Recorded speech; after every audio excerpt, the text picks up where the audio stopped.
Good evening, ladies and gentlemen, and welcome to the latest edition of TechForge. We have been able to reassemble the entire hosting cast this week, and so you have Justin Martinick.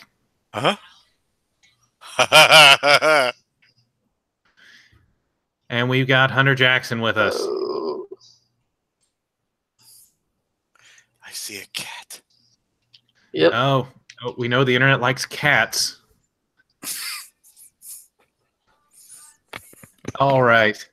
So, Hunter, I know you had to be out of town due to work last week. Is there anything you can tell us about that? Just had to. I volunteered to go help out with training new program for work.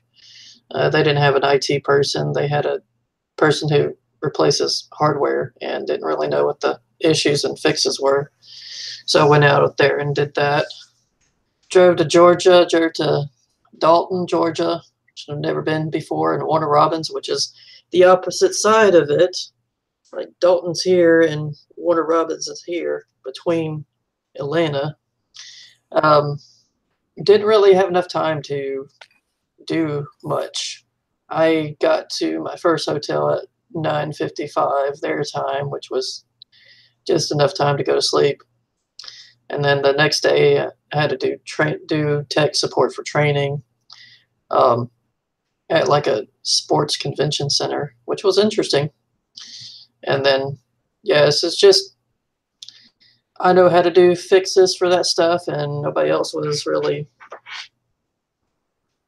It wasn't really up to like somebody who was going to be picked.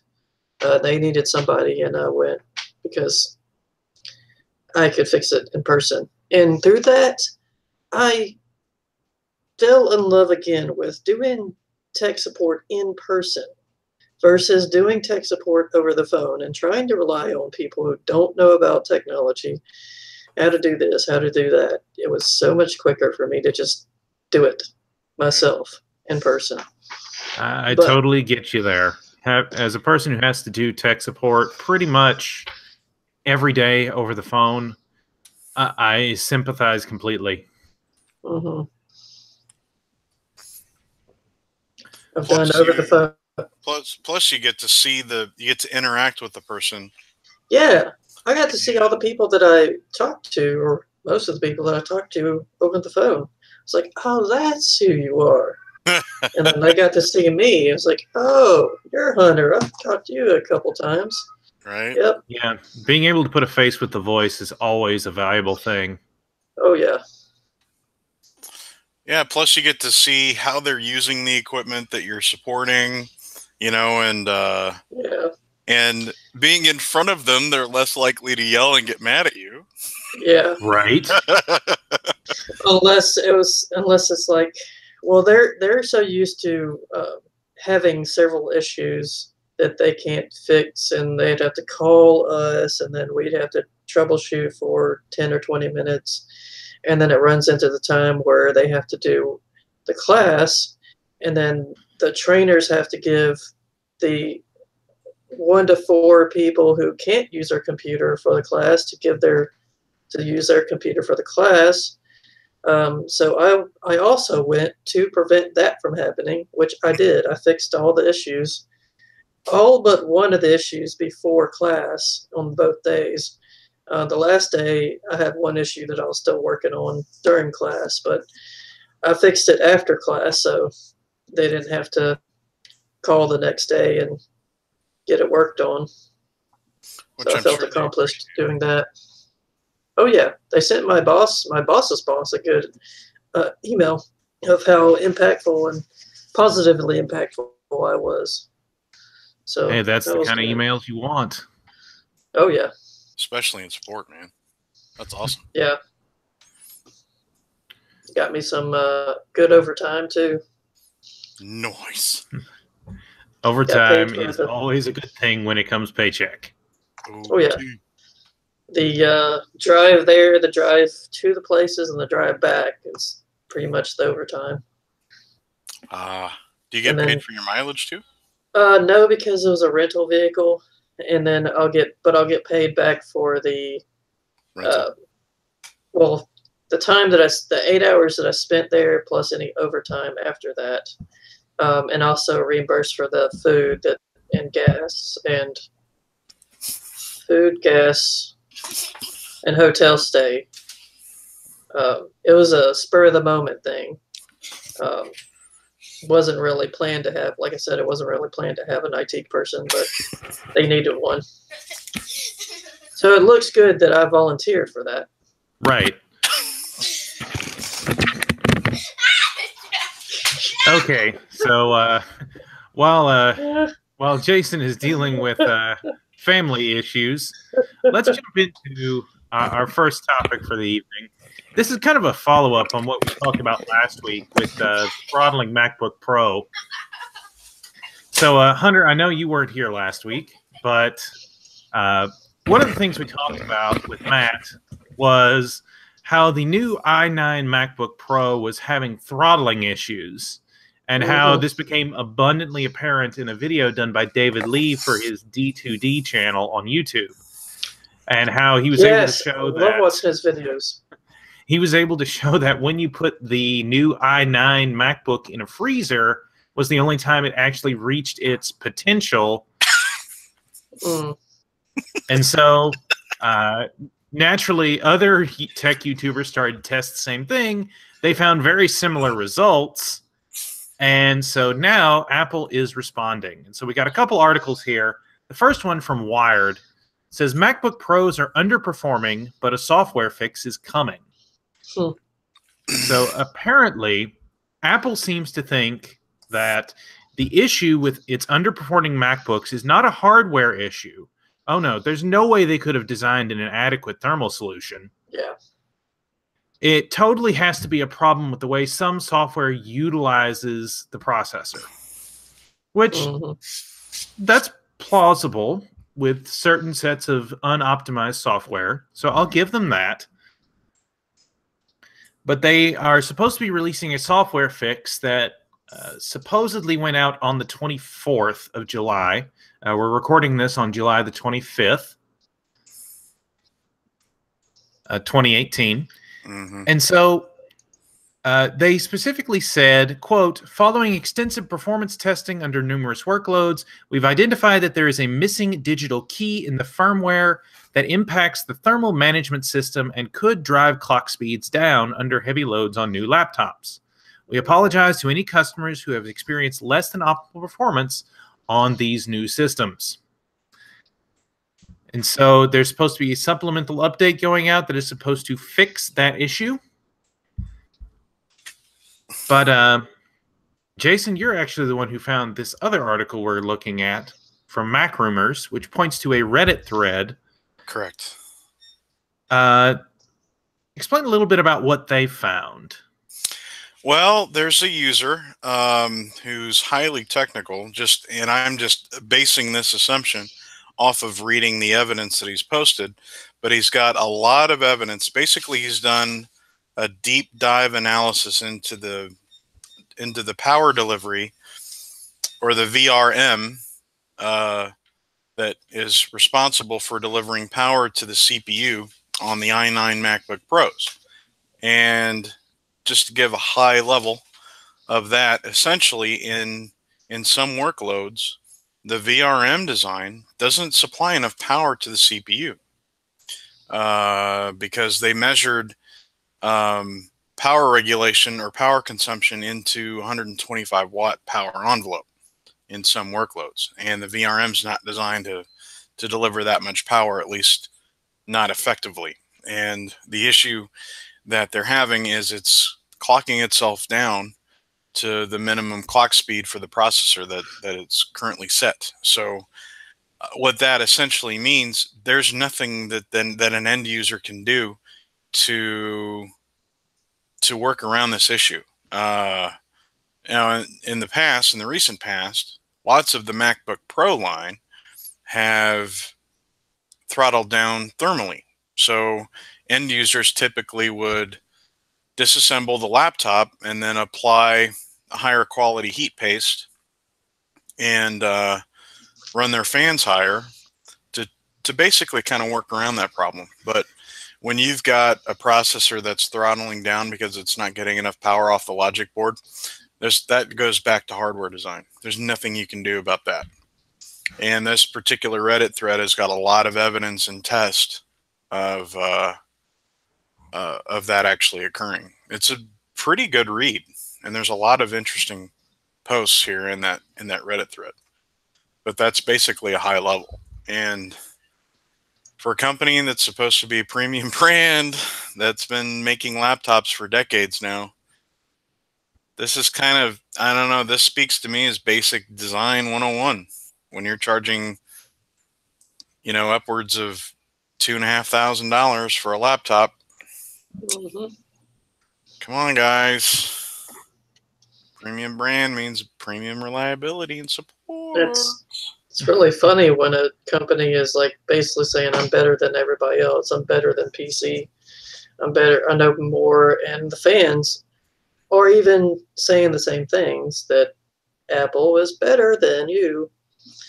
And for them to make this huge, I think this is bigger than the other two issues that they had, where they can't fix an iMac Pro and the VESA mount issue. The VESA mount issue is also another design flaw that's horrible. I mean, Sassy Labs is a guy who loves Apple products. He is an Apple person. He's an Apple supporter. And he had the hardest time with the VESA mount, which what he even said was a poor design. So Apple's getting sloppy. It sounds like they're getting too ahead of themselves and not thinking clearly about how to design stuff. And, well, you know, it speaks to that because the user you just mentioned is very much a passionate technical person. Yeah. And for somebody like that who's familiar with the product to have that much of an issue tuning it. Yeah. What do you think of the average end user is going to experience? Sorry, Nate, I didn't mean to interrupt. Oh, it's fine. I just when it came out that Apple was going to issue a software fix, the very first thing that popped in my mind was, this is the iPhone 6 all over again with the battery issue. Yeah. For those not familiar, the iPhone 6 had an issue where after about 2 years of life, the phone began throttling itself because apparently the batteries were wearing out at such a speed over those 2 years that the CPU was no longer able to maintain its previous performance. And so there were a lot of iPhone users who were complaining that my iPhone is slowing down and I don't know why. Well, it turned out Apple had been pushing software updates into iOS to intentionally limit the power draw of the, the iPhone 6, I believe, had the A8X CPU. And they were intentionally limiting the power draw of the CPU to try and extend the battery life and to make the device more functional. At least that's what they claimed.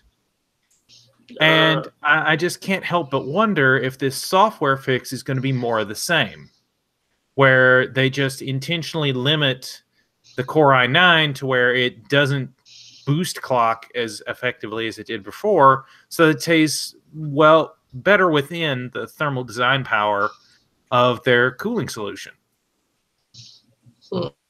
Yeah.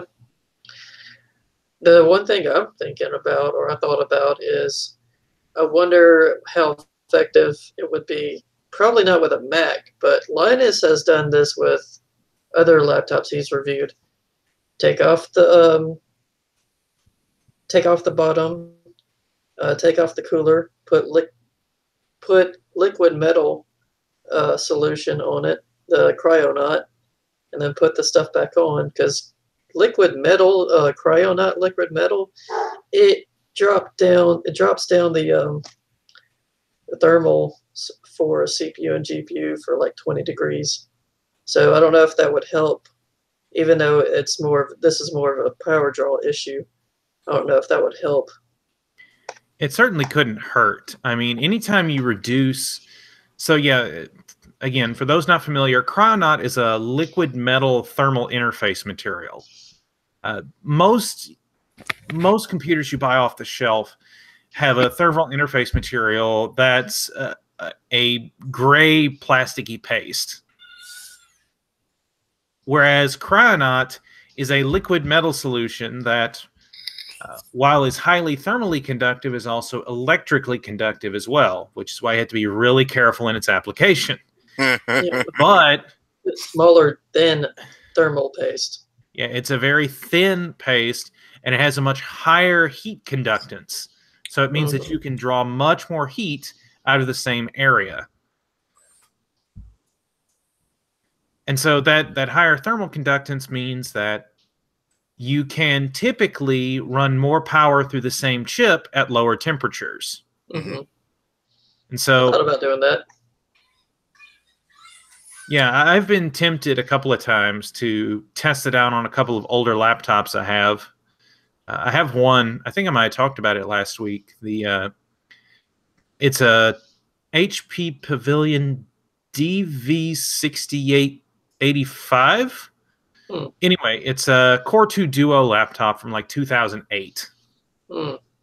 I've taken it apart and put new thermal paste on it a couple of times. And I think it probably would have burnt itself up if I hadn't already done that a couple of times. Because it was one of those that had the G86 Nvidia GPU for mobile. And that was the one that got so hot it would desolder itself. Wow.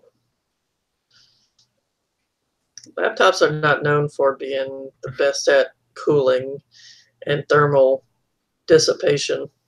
That's for sure. Well, that's true, but there's also been unless pretty good laptop designs out there from a cooling standpoint. Unless you get the laptop that has a dock that you can put on that has the liquid cooling stuff. I think it was either Acer or some other company that had you had the laptop and then you have a component in the back, kind of like a graphics card dock, but it slides in and somehow has cable or whatever hooks into the laptop, and it runs the liquid like a 240 rad in it. I've seen but that. it makes it basically like a smaller desktop, like a small form factor desktop. It's not really portable at that point. Yeah, that was the Asus GL700, I think. I think so. But yeah, that thing was a monster. Oh yeah. I think, though, I mean, this just continues a line of problems that Apple has had in the last couple of generations of MacBook Pros.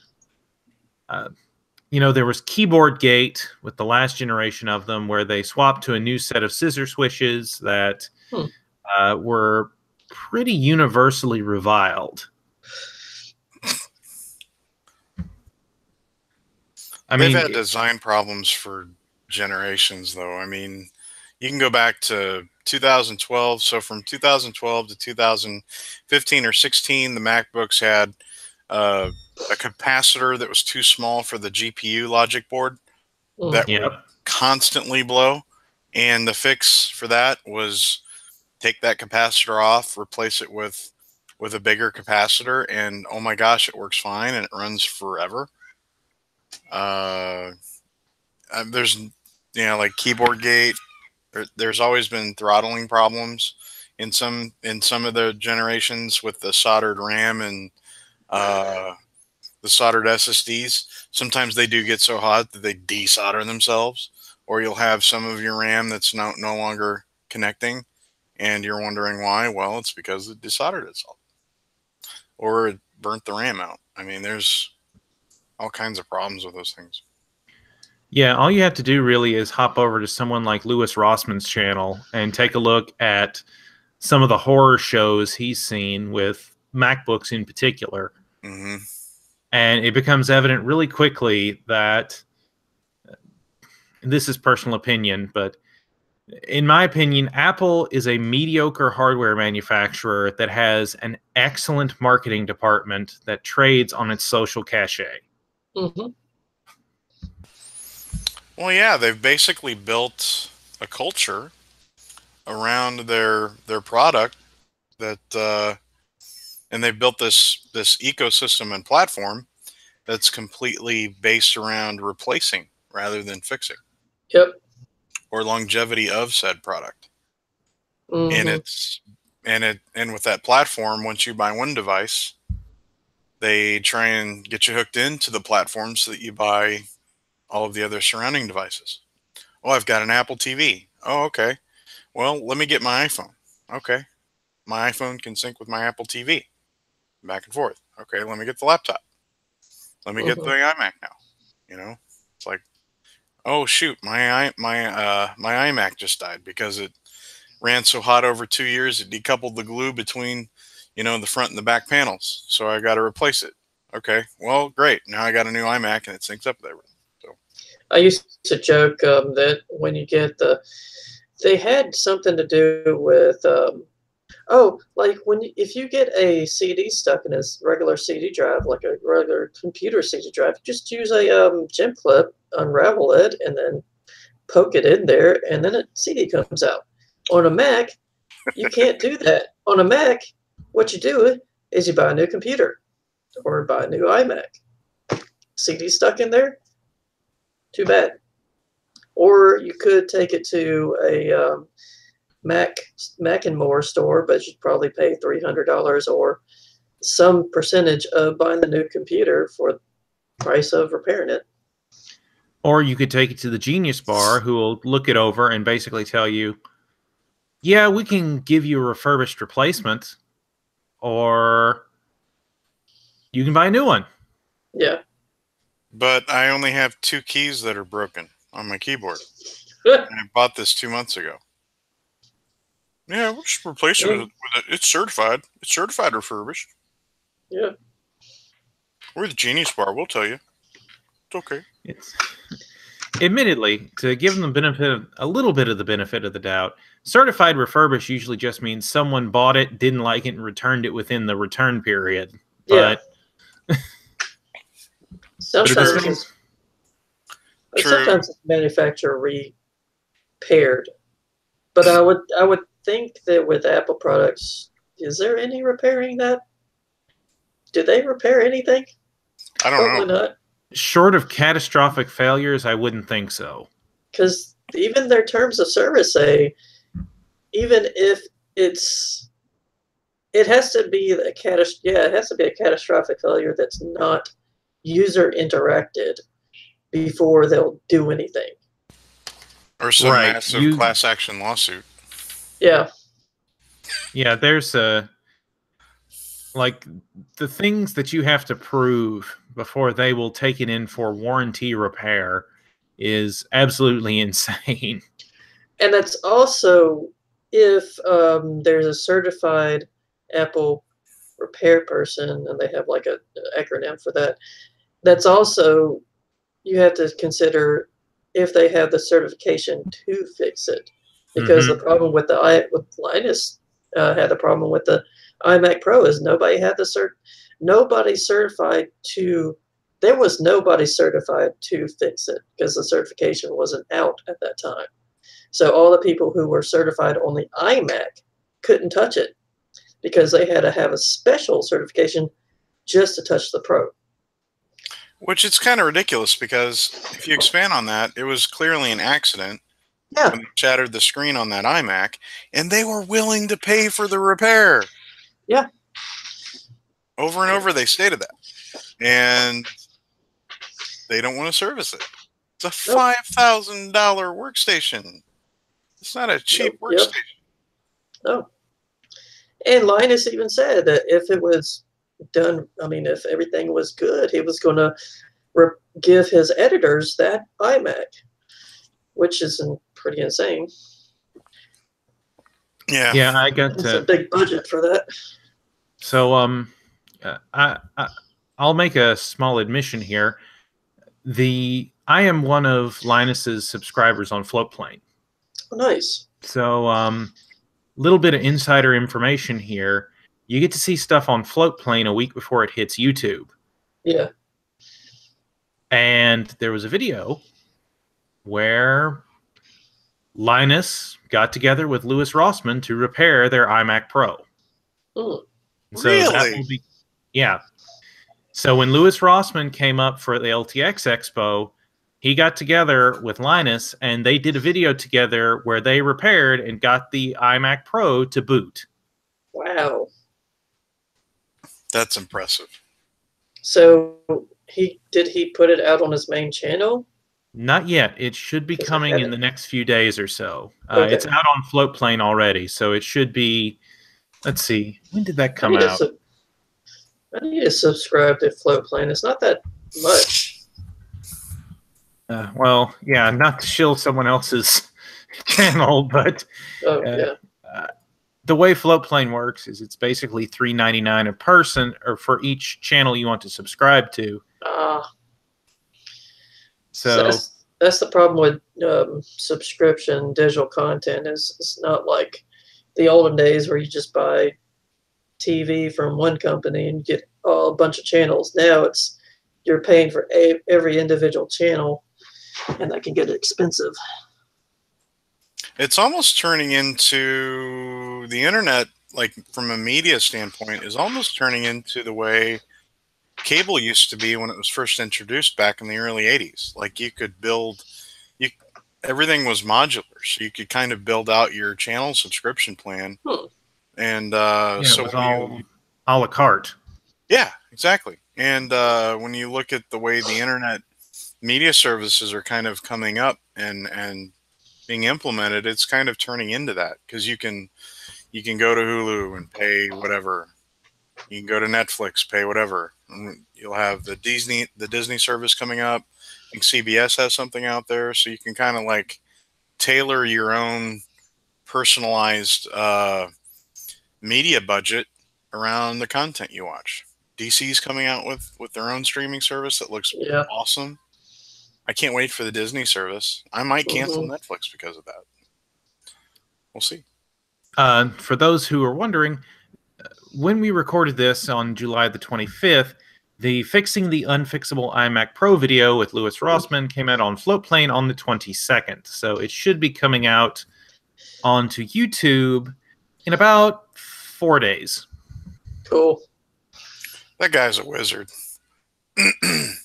Louis Rossmann's a wizard. Straight up. I wouldn't doubt it. All right. Well, I think that's enough talking about MacBooks. Let's focus on some of the other tech news. All right. So the first thing we got here in our small stories, because we decided to do the MacBook Pro first, it being a direct follow-up from what we talked about last week. So let's get into the smaller tech stories. The first one is from WCCF Tech. AMD next-gen 7nm Zen 2 CPUs rumored to feature a 10 to 15% IPC increase with up to 16 cores on socket AM4. Wow. Yep. Finally, an IPC increase. That's the one thing that Intel currently has over AMD is we have better IPC. It's like, well, we have more cores. Well, that's primarily because of clock speed. I think they're so close. I think now they're so close with clock for clock performance in terms of IPC. If you were to clock them down to the same clock speed, they would be very, very close. I don't know what the exact numbers are, but I think Steve from TechSpot and Hardware Unboxed actually did that. He took I believe it was a 2700X clocked to 4 gigahertz, and then clocked down an i7 8700K to 4 gigahertz, and then ran them in the same benchmarks. And the difference, when they're at the same clock speeds, the difference is like between 2 and 5%. There you go. If I can find a link to the video, I'll put it in the chat. And if I can remember to, I'll put it in the show notes as well for our lovely viewers. Sweet. But yeah, But the IPC difference between Ryzen and Coffee Lake is not that huge. It mostly comes down to the higher per core efficiency of Coffee Lake, enabling it to clock about 20% higher than Ryzen. Okay. Well, that probably comes down to two things. One, they've been using the same architecture and just tweaking it since really probably Sandy Bridge. Yeah. And they've been on the same manufacturing process at 14 nanometer for a while. So they've had lots of room to deliver improvements generation over generation. They probably have the best 14 nanometer process in the world because of that. But it looks like with this move to 7 nanometer, I'm sure AMD's also tweaked the architecture somewhat. It's going to be interesting to see. I know their CCXs are pretty modular, so I don't think when you look at the space differences from going from 12 nanometer to 7, you're looking at a pretty significant space savings at 7 nanometer. So that's a huge upgrade. I don't think people understand what the difference is between 12 and 7 nanometer. But you're looking at, I want to say that's like a 20% increase, 30% increase, somewhere in there. And when you're doing that, when you're shrinking your die size, just forget about any potential architectural improvement. When you're shrinking die size like that, you can really ramp up clock speeds and still be under the power envelope of the previous generation of architecture. You can kind of use Intel as a roadmap whenever they've gone down in. So when they moved from 22 nanometer from Haswell to 14 nanometer with what was that? Broadwell. Well, I'm looking beyond that. Skylake. Skylake, yeah. The Skylake, the TDP of the processors went down about 10 to 20%. Yep. I think performance was still pretty close, 5% maybe. But the TDP really went down a lot lower. So we're going to see probably similar increases here, but based on what this article states, if I'm reading it right, they're going to be with the space savings. They're going to be really ramping up the core count along with clock speed. So it shouldn't be. I would say 10 to 15% increase in clock speed would be pretty conservative, considering that this would be the third generation. They've had time to improve on the design. I could see potentially a 20% increase in clock speed. That might be a bit aggressive, but yeah. And to put that in perspective, a 20% increase in clock speed with a 4 gigahertz processor is 800 megahertz. So a Ryzen style CPU at 4.8 gigahertz, can't argue with that. No, potentially a little higher. I don't know if we'll see 5, but I wouldn't put it out to pasture. I mean, you could see a 6 or 8 core part, maybe. I don't see it as completely out of the question either. I mean, Intel was able to, with this generation, produce a 6-core part that hit 5 gigahertz and market it as the 8086K. Yeah. So, I mean, right now, yes, with the 2000 series Ryzens, we're seeing, maxing out around 4.25 gigahertz, 4.3 with XFR.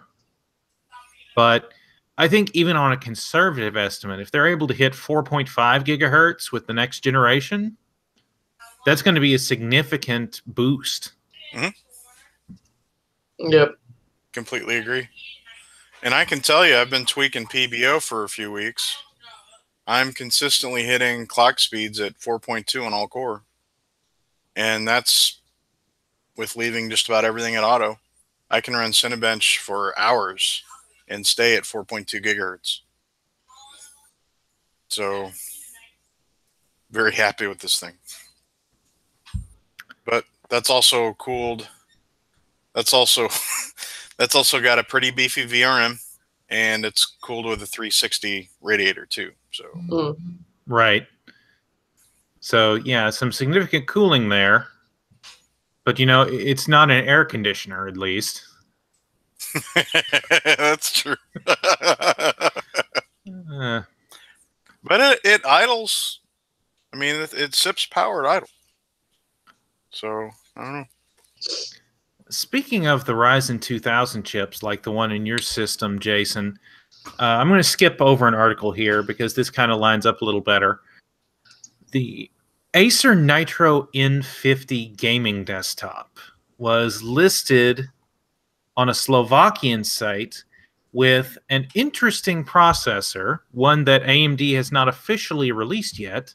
That is the Ryzen 5 2500X. 2500X. In theory, this would be the 4-core, 8-thread part, roughly equivalent to the 1500X. Right. But featured on the new 12-nanometer process. So I would think it would be probably in the similar clock range as the 2600X, maybe. Maybe a little bit higher, since it's only 4 cores. But then again, maybe not, since it is 4 cores, 8 threads. Still, the Acer Nitro, for those who aren't familiar, is it's a similar miniature gaming tower along the same lines as the MSI Vortec and the Corsair One.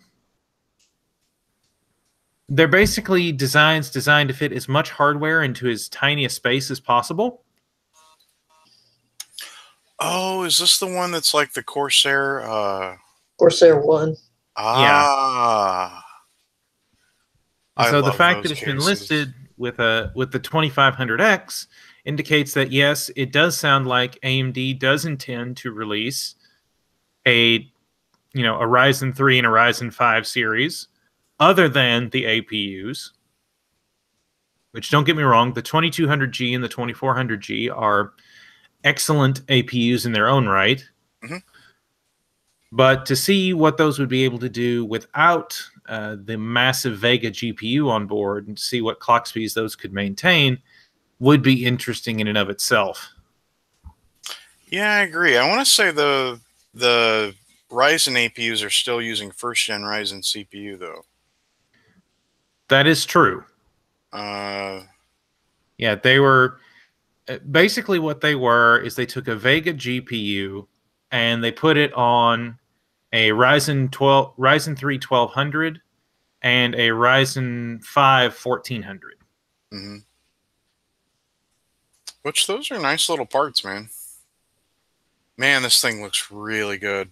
I wish more case manufacturers would create cases like these. I love these little small, like tall. I love the little small footprint but tall case because they fit the graphics card horizontally, and they still have a pretty decent mini ITX board in there.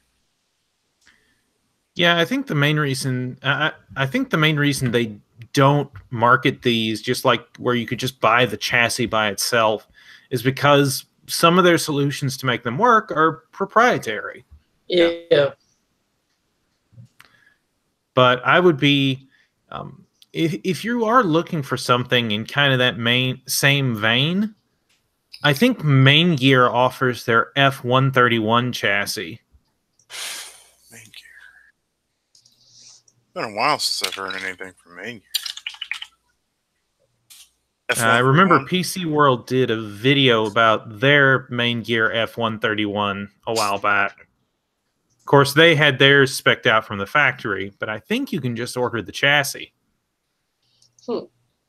Okay. This thing looks pretty interesting. Of course, they've got a picture here with probably like $1,000 really, really nice looking water cooling setup. But. Yeah. That one looks like a Lee & Lee case. Kind of does. It wouldn't Yeah. surprise me. Yeah, the thing about the F-131 is that it has an integrated reservoir water block thing going on. Wow. Yeah, That's on site. Oh. That's Is certainly that for CPU or is that for GPU? both. Oh. So they've got, in one of the pictures here, they've got the Oh yeah. GPU sitting vertically, like up and down. Yeah. And then they've got that GPU block like right in front. They must be using some sort of a red coolant. Okay. This is Yeah. a really nice design. And if you scroll down toward the bottom of the page, they show a couple with what looks like some of the prematerial view fluid that's black with gold accents. And then they use gold fittings with black tubing. They also got green coolant. Anyway. Then reality hits and you look at the prices. Right. Yeah. Yeah. Anyway, that's a tangent I didn't mean to go on, but yeah. Yeah, if you got $5,000 burning a hole in your pocket, you can either go buy yourself an iMac Pro or a Main Gear F131. So Buy a MacBook Pro or an iMac Pro and don't break the screen. Well, if you go out there and you want to buy a OEM build like this, be careful. Do your research, because there's lots of horror stories out there where people spend $1,000 to $2,000 on a lot of these types of systems. I won't name brands, server power, but they really cheap out on a lot of parts, and there's forum posts and huge mile-long threads out there of horror stories. You know, people getting their machines, and they get it out of the box. It works for a couple days, and then they're in this RMA cycle, never-ending cycle. So be careful. Yep. That's why if you've got a friend that builds computers, float him some pizza and $20. Sure, your friend will come over, build your computer for you. You're going to get a lot more for your money that way. Amen to that. Yep. While we're on the AMD train, there's one other article here we have about AMD, and this one just makes me smile because that AMD has the chutzpah to actually do this. So AMD disses Intel's Xeons in ads scattered across the San Jose airport. So one of them, so the funny thing is, this isn't even for their Ryzen or Threadripper lines. No, this is for their EPYC lines of business CPUs. And some of the messages are just plain hilarious. For example, Xeon ruled, so did the dinosaurs. That's awesome. Nobody ever got fired for buying Xeon until now. Xeon was great, but so was coal. Xeon isn't EPYC. Of course, EPYC spelled EPYC. Mm-hmm. And don't trust a relic. Be EPYC. I like that one. Well, go ahead. But Xeon ruled, so did the dinosaurs. That's good. That's good. So when you look at the business sector and the servers, AMD pretty much has them at every price point and outperforms them in a lot of different workloads, including power draw, and especially PCI Express lanes available. The only thing Intel has up its sleeve coming up is that Optane non-volatile memory. Yeah. Where you can save the power state. That's the only thing that they've got. Yep. That could be a game changer, though. Otherwise, AMD pretty much has, right now, they pretty much have the ball. when it comes to performance and price. And, you know, that's part of the reason they're doing this kind of an ad push is because they know Intel has ruled the business space for so long that they need to get their name out there and to get the marketing buzz going because they know they have a good product. I mean, we've seen the popularity of Threadripper, which is essentially a detuned version of Epic in the prosumer space. You know, the YouTube channels and whatnot. We've seen the YouTubers and the producer consumers, the prosumers, have been basically eating those processors up. And so now AMD wants to try and leverage that into the enterprise space. And if it takes a spunky little ad campaign like this one and AMD getting sassy, hey, I'm all for it. Well, you know, the number one streaming PC build that's on Twitch right now. Yep. It's Ryzen 5 6-core. Because you can stream 1080p and game at the same time. So a lot of those Twitch streamers that don't have quite enough budget yet to build a 2-rig setup, one for gaming, one for streaming, that or a lot of even the high budget ones that just want one system to do everything. You know, they either get that Ryzen 7 or they get the Threadripper or they get the Ryzen 5. And there's a reason why the Ryzen 5 and Ryzen 7 have been high percentage, you know, sellers on Amazon and Newegg for the past year and a half, 2 years now. Year and a half, I guess. They've got the performance back. They've got the price. So you can do things on Ryzen that you can't do on Intel, essentially, at that price point. Right. You know, the thing AMD has always been able to leverage well is they have been able to be back when I started building PCs, the thing that the common wisdom that was going around was this was right around the time the first Core 2s started to come out, the Conroe era. Was AMD will do 85% of the stuff Intel will for a third the price. Now, it's not quite that drastic these days. It's more like AMD will do 99% of what Intel will for about 2/3 the price. Yep. Well, so, when you go to the Tom's graphic CPU or CPU chart, the 2700X and the 2600X are listed right up there with the 8700K and the 8086K. And when you look at performance benchmarks, and when I'm talking like performance benchmarks in games, you're spanning 20 to 30 games. There's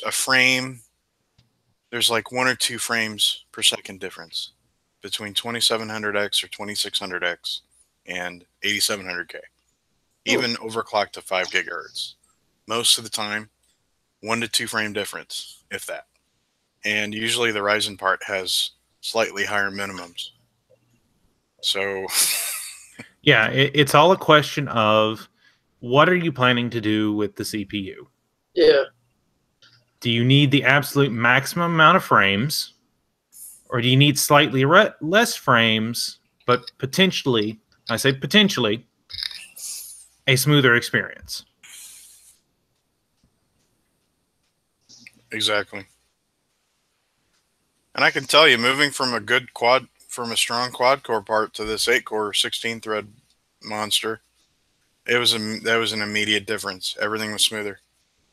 Everything was smoother. Can't tell you there's a big frame rate difference. I mean, but everything was smoother.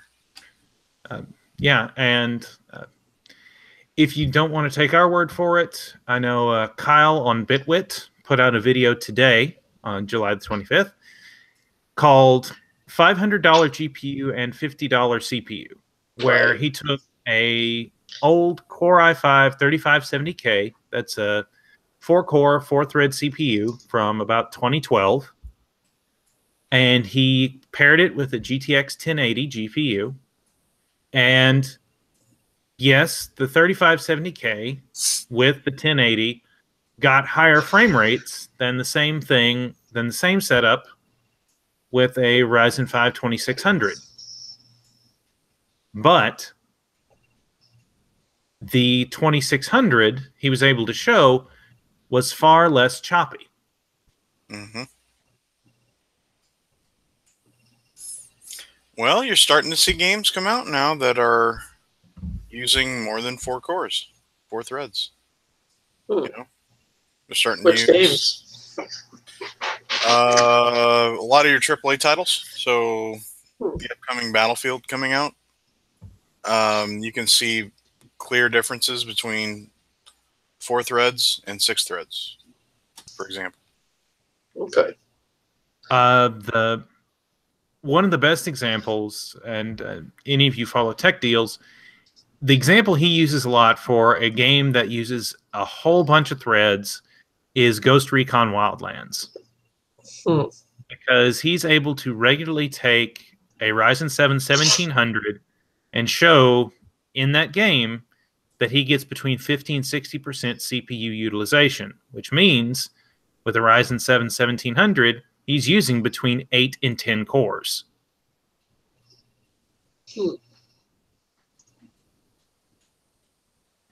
Yep. So you're starting to see the trickle-down effect of more cores and threads getting utilized.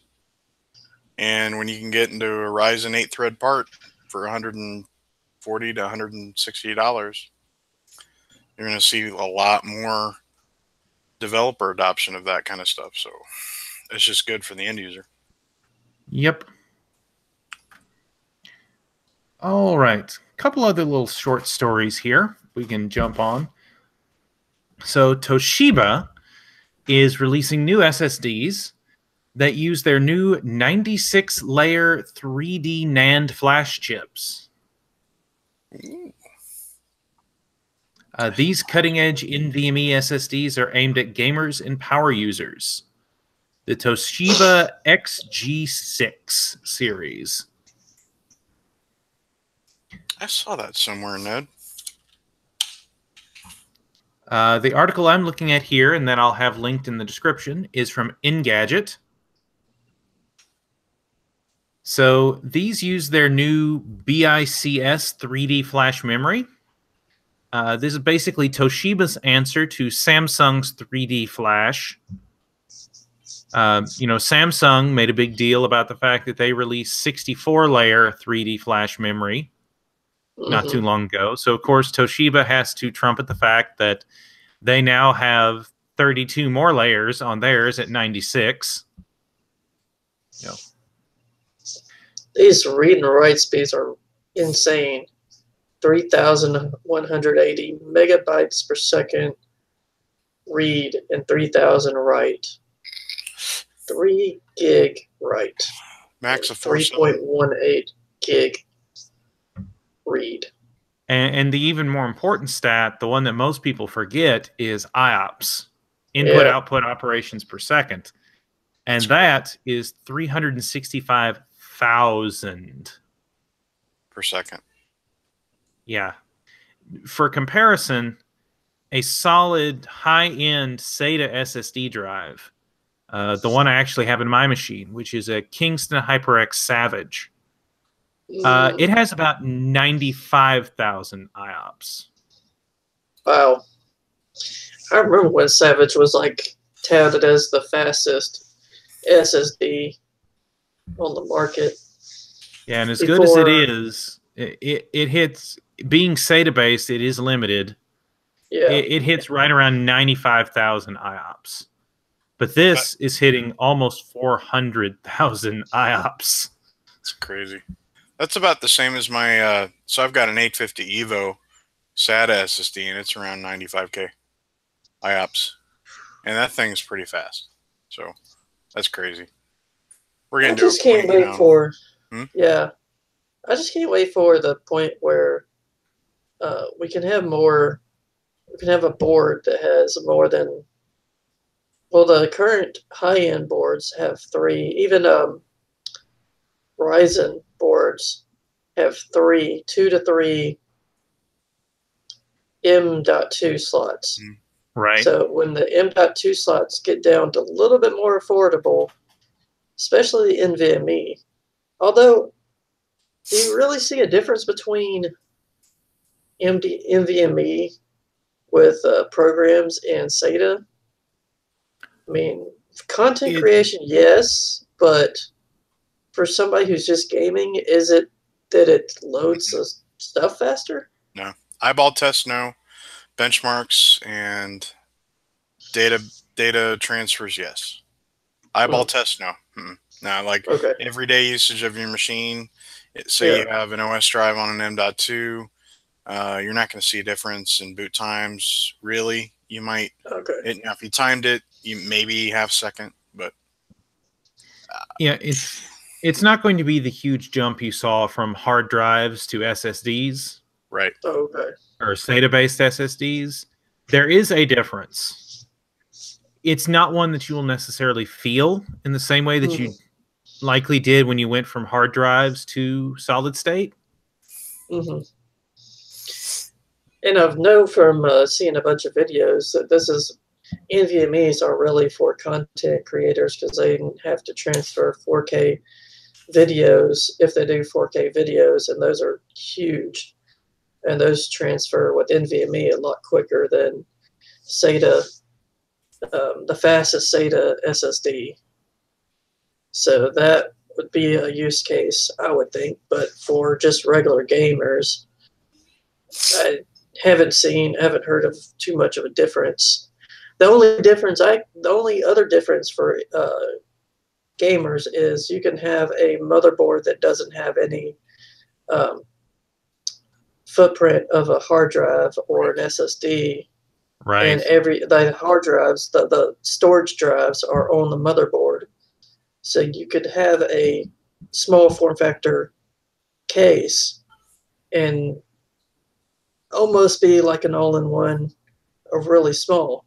Even especially if you put it with like the Zotac or even Gigabyte's mini version of the video cards to make it smaller footprint, so you don't have to have a huge tower unless you're doing like liquid cooling or something, or a bunch of drives.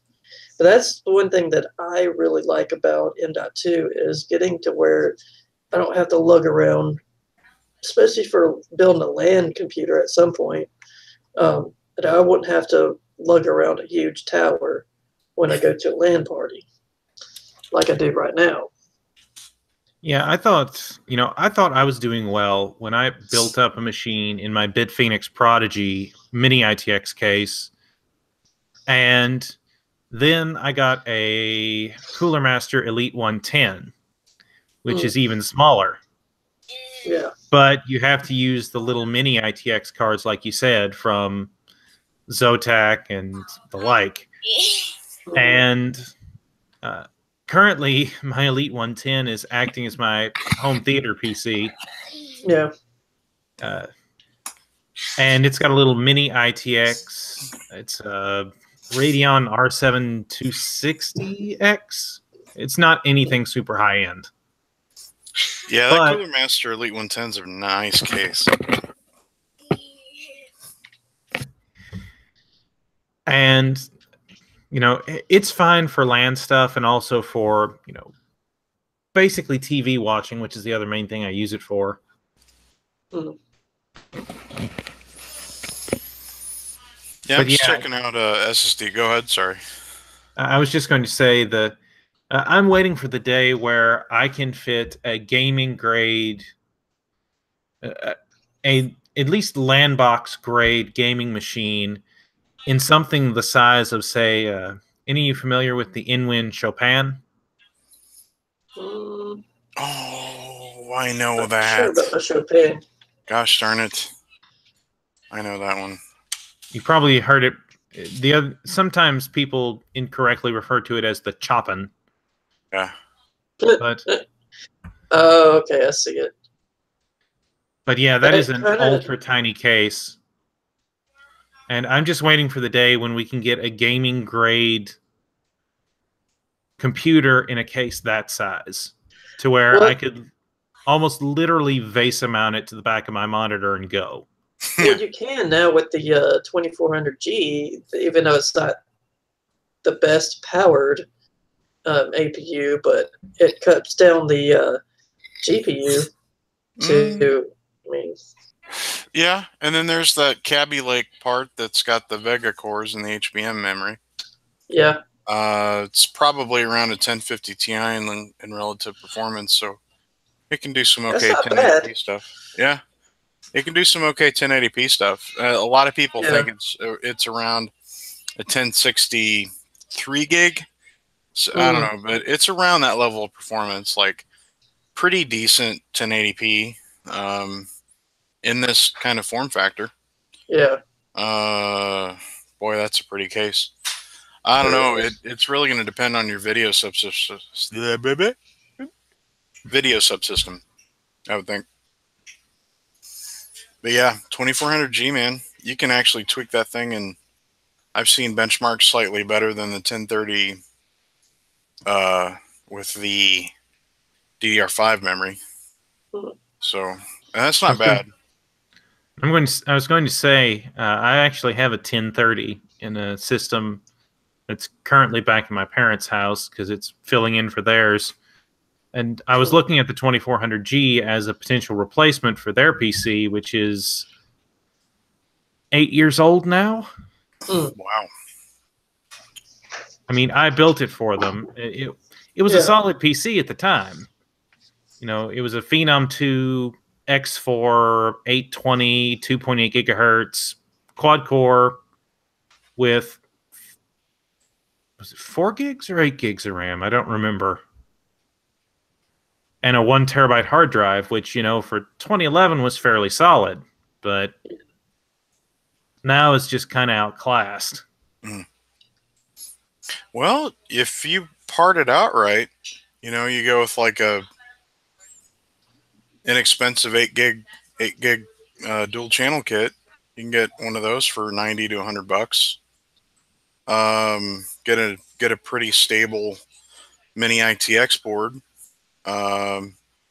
Entry level 256 gig SSDs can be found between 40 and $50. You can, and then take that 1 terabyte hard drive if it's still working, migrate it over. You can easily build a system for less than $500. Yeah, I mean that's kind of my thought process there. And I mean, given that they're in a full tower at the moment, even a micro ATX board would be perfect. Just to find a solid B450 micro ATX board, slap a 2400G on there. Yeah. Good to go. I'm waiting for the B450 cards, B450 motherboards, I mean. All right, that's right. You weren't here last week. We talked about them. Oh, the release date? I believe we discussed there was a release date. I'd have to look up in the notes, but I think it's end of the month. Yeah, it's like the beginning of August. Yep. Nice. Next week. Be careful though if you're Yeah. shopping. Power phases are an issue. Great. There's some press coming out about how Gigabyte and ASRock kind of lied about how many power phases they've got. Oh wow. So yeah, I almost included an article that I found on Gamers Nexus about that into the discussion this week, but it didn't quite make the cut. Right on. So if you just do a little research, read around, you'll find there are some very solid picks though in the B450 lineup. I think I'm really eyeballing one for my kids for the Mini ITX. It's got a very solid SoC VRM. Not really looking to overclock. I'm just looking at stable everyday performance. It's looking like the DDR4 3200 RAM is kind of the sweet spot in terms of performance for that APU. So kind of looking forward to that build, actually. The 2400G, the more I research and look at it, That thing is a really, really nice little part. I mean, you're basically getting a entry-level GPU and a solid mid-range CPU for $165. Right? Yeah. And there's lots of bundle deals with those.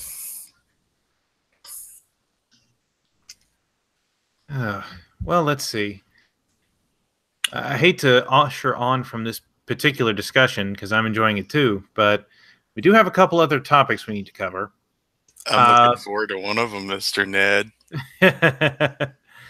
So, some of you may remember the absolute bombardment we got with emails about the GDPR, the European Union's new privacy rules that let people request the information that a particular company has on them. Well, we have an article here from Eurogamer, which talks about how a FIFA player of EA's FIFA series used his new ability under the GDPR to request information, all the information that EA had about him, to discover that he had spent over $10,000 on FIFA Ultimate Team over the last 2 years. Great. Is that like pay? Is that like pay to win or something, or pay to be better in the game? They use microtransactions in their games anymore, and you can use those to buy different things in the game. I'm not that familiar with FIFA, but I am familiar with a few of their other sports titles, and they use an in-game currency which you can buy for with real money, and then that will buy you other things in the game that will make you either more competitive online, or if you do some of the campaign modes where you like build a player or something like that, there's cosmetic things you can get, but then there's like stat boosters, XP boosters, and different things like that too. So tons of microtransactions. So they mentioned loot boxes here in the article. So, and you don't realize it, but that adds up over time. And right. He found out $10,000. Yeah, and so FIFA's is particularly excruciating because what it does is it presents them as if they were soccer player cards. You have FIFA Ultimate Team card packs. So it's like you to build your ultimate soccer team, you have to buy soccer cards like you were going to buy baseball cards or cards for a collectible card game. And so because you can buy these with both real-world money as well as in-game currency, the temptation is there. So EA, when they sent him, this guy, his stats, they sent him a pair of PDFs. Each of the PDFs with the stats that they had for him were over 100 pages long. They couldn't even sugarcoat it, man. You know, they had to like, boom, here you go. At least sugarcoat it. You know, wrap it in some nice pink wrapping paper or something. So this data dump included a huge number of files, including what they called engagement data.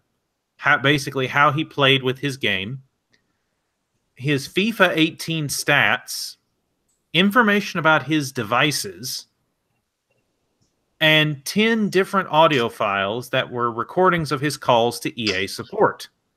Wow. Yeah. That's a lot of data when you think about it.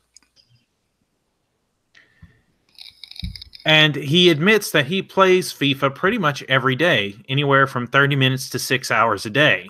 Wow. So I would say he's probably a pretty decent player. Mm-hmm. But, I mean, the idea that this was... Oh, boy. the reality is that the $10,000 was just for FIFA 18. That does not include the nearly $6,000 he spent on FIFA 17. So he spent potentially more than $16,000 on 2 different years of the game. Pretty much. Wow. That's a lot of money.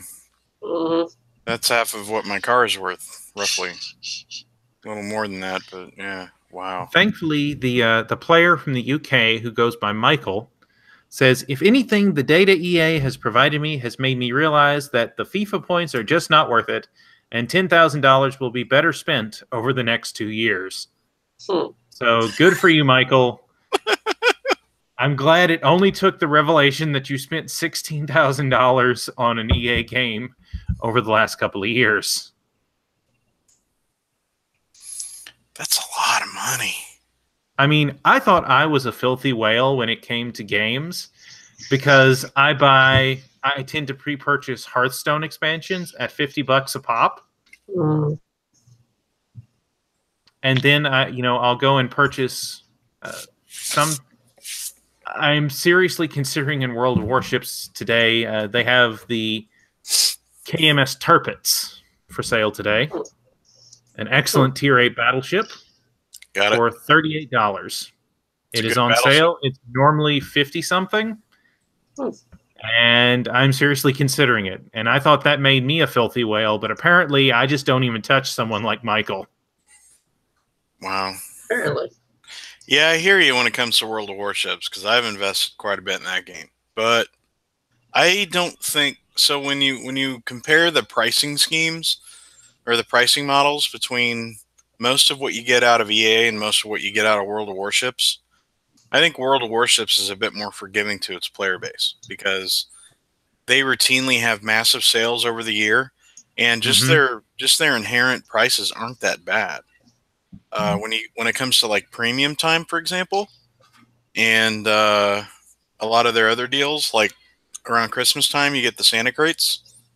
You can buy Santa crates at a pretty good rate, and the way the algorithms are set up, you get really good return and very good chance to win premium ships that cost upwards of $60, $70. And when you can spend like 10 or 20 bucks on Santa crates, you get a ton of stuff that help you in the game, but also the potential to win. And I've gotten these too, where the majority of my premium ship purchases over the last 2 years have been from those Santa crates. And I bought the Turpets at 80 something dollars when it came out. So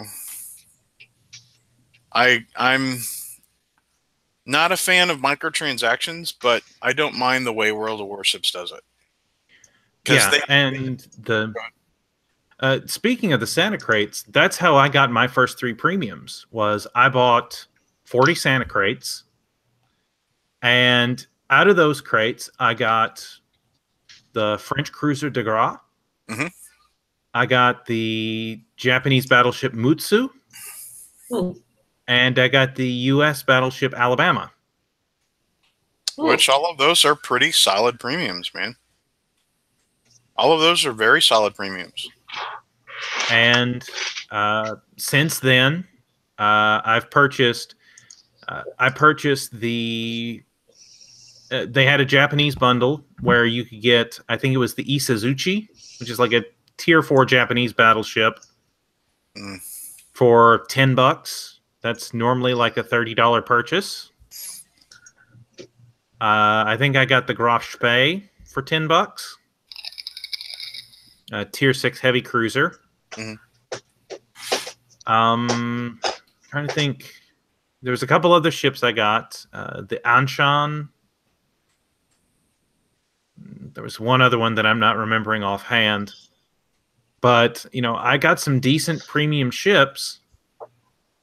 And the thing is, if you're willing to grind the game and play it out, you don't even necessarily have to buy premium ships. No. People say, oh, well, World of Warships is pay to win. Well, no, it isn't if you don't want it to be. but be prepared. You're going to have to play the game a bunch, way more than I can. Right. It's not pay to win. It's pay to not grind. Well, yeah, yeah, a large part of that because you get XP boosts and stuff like that and income boosts. But it's not necessarily pay to win. It's more like I forget the analogy. There used to be this great analogy for it. Anyway, yeah, I mean, you could technically play it for free up until about tier 8. Once you get to tier 8, it starts getting a lot harder to generate revenue if you're still, you know, if you're not playing with premium time. Right. Because tier 8, you get a lot of tier 10 matchmaking and the economy. You're going to lose a lot. Yeah, potentially, unless you're either gifted with great divisions or great teams, or even if you're a great player, you're still going to lose. But it's just the way the economy works in that game. Like tier 8, if you're not running the camel all the time and running premium, you're not going to generate revenue on a consistent basis. People do it, though. People get through an entire line and get up to tier 10. Still non-premium, still standard. So my hat's off to them. Indeed. All right, so let's get to our second big topic for the evening. And, you know, some of you may have thought we were giving AMD a lot of love earlier with some of those other articles. Well, now we're going to focus on Intel. And specifically, some of the leaks that have come out regarding the 9th generation Intel CPUs that are coming out. I don't think they've been given an official name. I think they've largely just been called the Coffee Lake Refresh. So this first article, another WCCF Tech article, but I really couldn't find another one that was as good a summation of all the available information as this one. So I stuck with it. Basically, what we know, it comes from a Chinese leak site called Coolaller.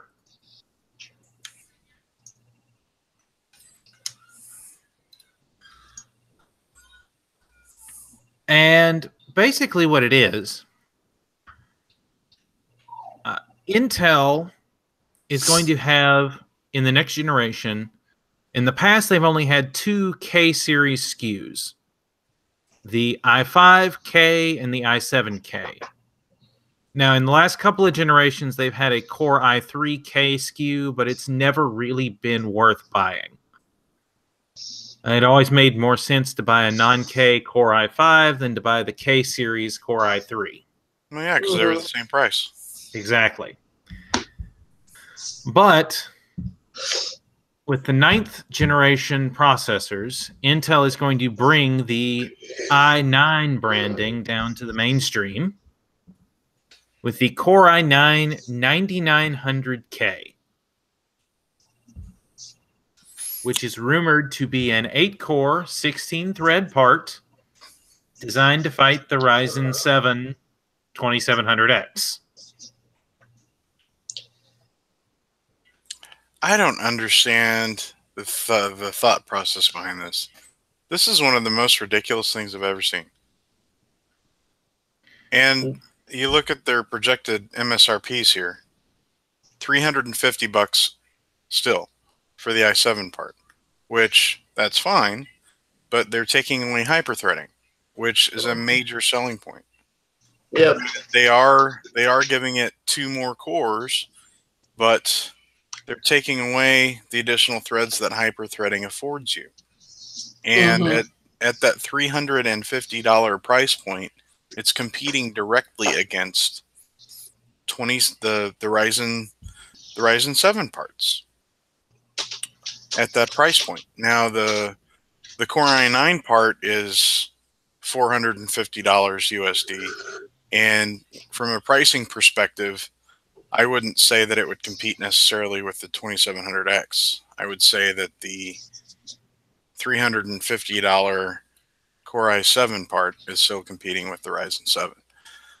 Why would you do that? That just does not make any sense to me. That's just going to be driving more people to AMD. Go ahead. I think the Core i9 is intended to fight the Ryzen 7s as far as feature parity. Let's put it that way. But you're right. At that price point, you're paying almost $100 more for the same feature set. Now, yes, that same feature set will likely be able to clock significantly higher, and we'll have to wait till the benchmarks to see whether or not how much of a difference that actually makes. But, I mean, the statistics we have so far indicate that the Core i9 9900K will have a base clock of 3.6 gigahertz with a maximum boost clock of 5.0 gigahertz, just like the current 8700K. But the 5.0 gigahertz boost clock is only going to be for 1 to 2 cores. It's going to be 4.8 gigahertz for up to 4 cores and 4.7 gigahertz for 6 to 8 cores. Provided you have enough cooling. Of course. And that's the big power delivery. Yeah, and that's the big issue, right? As was found out with the Core i5-8400 and the Core i7-8700 non-K, is that if you put them on cheap motherboards that don't have the proper power delivery, particularly with the stock Intel cooler, they throttle like crazy. And as we're seeing in the notebook space, the Coffee Lake CPUs there throttle like crazy if you don't cool them properly. Well, it goes back to just doing proper research. You can find good boards, on those for those non-K parts. You can find good boards for not much more money, and you can spend $20 to $30 on a nice tower cooler like a Hyper 212, and oh my gosh, you're seeing vastly better performance because you're giving the CPU enough power. You're giving it enough cooling. How many Hyper 212s has Cooler Master sold? Got to be some unbelievably big number. Yeah, they've sold a lot. Yeah, it's enough that they've had 3 iterations of the Hyper 212. They had the original 212, they had the Plus, they had the Evo, and then they even had, I forgot, they actually had a 4th one, the 212X. That has 2 fans on it. Push-pull. Yeah. And now they have the successor to the 212, which they've given some crazy cockamamie name of like MA410P. Okay. Same part, though, pretty much. It's pretty much the same part, but, it's been styled up to match all their Master Air series stuff. Yeah.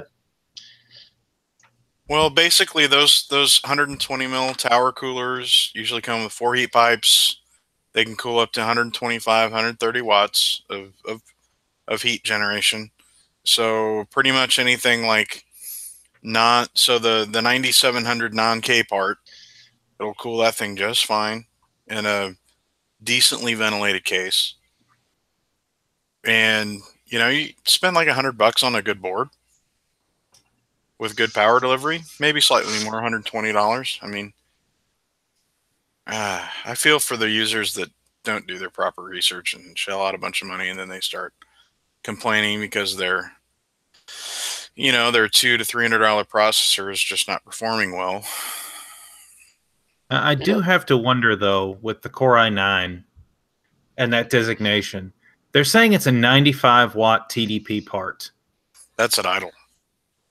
No. Intel, AMD's done this in the past too, but Intel, particularly in the last couple of generations, has really abused their definition of TDP. That's because their TDP factor is taking it idle right off the base clock. So, yeah, it'll do 95 watts at 3.6 gigahertz. But once that processor starts throttling up heavy, or a lot of these motherboards that have, I forget the name of the feature, but it was on my Z97AR. They have a feature where they auto overclock the processor. Basically, it applies a higher auto tuning setting, or a higher. I know the one you're talking about. MCE, multi-core enhancement. Right, which is pretty much standard on a lot of the overclocking Intel boards, and it's a great feature. But if you set that, I think it would produce more aggressive clock speeds than what they probably show here on this boost clock chart. Essentially, don't what am I trying to think? Don't skimp on a budget board this generation. Right. Because you will likely see, don't be surprised if you see 150 watt average power consumption on this Core i9 part, if not more, depending on the workload. I mean, you start throwing a lot of these crazy synthetics at it, or, content creation plus whatever else, 140 to 160 watt, I think, would be realistic, especially if you're overclocking it pretty aggressively. So, I mean, I know with my Ryzen 7 1800X, it's not unusual for it, even though it's a 95 watt processor, it's not that unusual for me to see it hit 120, 125 watts under load. And that's on, I'm running a Gigabyte Aorus X370 Gaming 5, which is a pretty solid mid-range board. Mm-hmm. And I'm just glad I have the power delivery to keep up with it. Right. I've got a similar board. I've got the X470 Gaming Ultra, the Aorus Gaming Ultra. And right, which is... It's pretty similar to your Gaming 5, I think. Yeah, they changed some of that naming schema between the generations, but... Yeah. Well, in the X470, the Gaming 5 and the Gaming Ultra have the same VRM setup. That's why I went with this. The Gaming 5's got a lot of other nice features on it, but I generally see about 140 to 150 watts out of mine. Yeah, and that doesn't surprise me with the clock speed bump that the 2000 series gets, and they also are more efficient in how it handles power. Well, and they're really aggressive with their auto tuning. So, I think it probably overvolts the processor quite a bit, but it's not in a bad way to where it would take away longevity of it. But yeah, but getting back to these Intel parts, this just really surprises me that they would do this. Yeah. And when you look at these price points, like the 9600K 6-core part, $250. That's a solid part, but that's just way too much money for that. Yeah, $250. You're fighting against the the Ryzen 5 2600 and 2600X, which have 6 cores, 12 threads. Yep. Which aren't too far off from a clock speed perspective either. No. Especially when you start thinking better cooling. A lot of those people that build those systems, it's not unrealistic for them to upgrade their cooling to a nice little tower cooler for $20 to $40, or even a smaller AIO. And they're getting 4 to 4.2 in a lot of cases. But even if they're at 3.8 to 4.2, somewhere in there, it's still extremely competitive with that i5 part. And in fact, in a lot of cases, it's better with the extra threads. And yeah, because according to this, the i5 9600K, if you're hitting all 6 cores, is only overclocking to 4.3 gigahertz, which is not that much faster than Ryzen. Exactly. Actually, it's in the ballpark of Ryzen, like 50 megahertz maybe. When you think about it, you're in a 2600X for $200 to $220. You know, you couple that with either a flashed B350 or a B450 board, even an entry level X37 or X470. You can get an entry level X470 for $120 to $140 plus the DDR RAM. I mean, what's the Intel equivalent? Z370? A lot of those boards are $200, right? Yeah. Yeah, and that's the low end. I just don't see why. That's the problem with Intel is you're getting good performance, but you're spending a lot of money. You're spending a lot more money. Yeah, that's for sure. Because Ryzen 2600 is $170 to $190. Yeah. It's 250 and then counting like tax and everything. Yeah, 250 plus a 200, maybe $180 Z370 board, or now it's probably going to have to be a different one, Z470 or something. That's like $400 or so, and then you buy a graphics card to go along with that. You're getting up to probably 1,500, depending on how many hard drives and what hard drives you get. Yeah, for the platform, you're looking at usually an additional $100 to $200. Yeah, I would rather go. That would definitely drive me to Ryzen. I mean, the prices, anyways. It's a $100 difference between these 9 series. So why would somebody settle with a 6-core instead of going with an 8-core? It's only $100 more.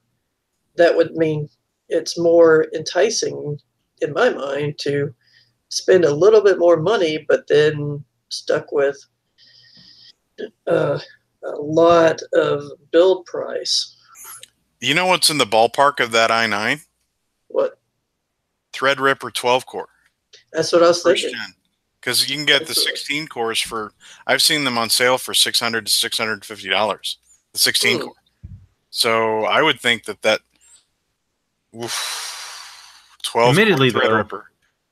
Admittedly, though, with 12-core Threadripper, you're buying into a much more expensive platform. True. Yeah. This is true. But when you look at the motherboard pricing, since it's been out for about a year, it's not that far off from your higher end Z370 boards. That's true. And yeah, you do have to go with quad channel RAM, but ballpark. Yeah, ballpark. It's now one thing that should be mentioned. Part of the information we have on the Core i7-9700K comes from a leaked SciSoft Sandra benchmark database information. I pulled this one from Hot Hardware. Apparently, in this leak, it shows that hyperthreading is disabled, which is where people are getting the idea that the 9700K is not going to have hyperthreading enabled. But in fairness, given that this is an early leak, it could be being tested on a Z370 board, which does not have the microcode enabled to support the hyperthreading on the 9700K if it does have hyperthreading. But given the 9700 and its compatriots are supposed to be coming out in October. The one odd thing is the number of cores and threads for that 9700K. 8. So I'm all right with the 9600K, considering that the 8600K is just a 6-core, 6-thread, and that's what's been out there, and it does sell well. But even with hyperthreading disabled, I don't know where I could see if that 9700K was a 6-core, 6-thread part.